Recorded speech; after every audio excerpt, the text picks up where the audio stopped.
সাহাবীদের যুগে একবার এক লোক অপরাধ করেছিল। ধরা পড়ার পর মার খাচ্ছিল জনতার হাতে। তখন হঠাৎ এগিয়ে এলেন একজন সাহাবী। জিজ্ঞেস করলেন, তোমরা যদি দেখতে এই মানুষটা কুয়ায় পড়ে গেছে, তাহলে কি করতে?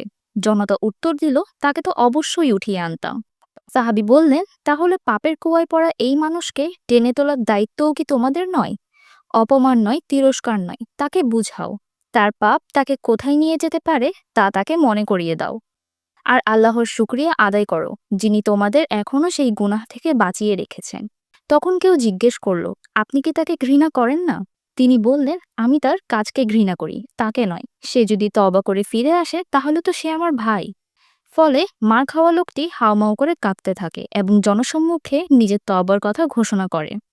এই কথাগুলো কোনো বক্তৃতা ছিল না, না কোনো কাঠামোবদ্ধ ওয়াজ, কিন্তু এতে ছিল এমন এক দাওয়া যা হৃদয় ভেদ করে দেয়। এটাই ছিল সাহাবীদের দাওয়া, যেখানে মানুষকে হেয় করা নয়, তাকে টেনে তোলার চেষ্টা ছিল। যেখানে কথা কম ছিল, অনুভব ছিল গভীর।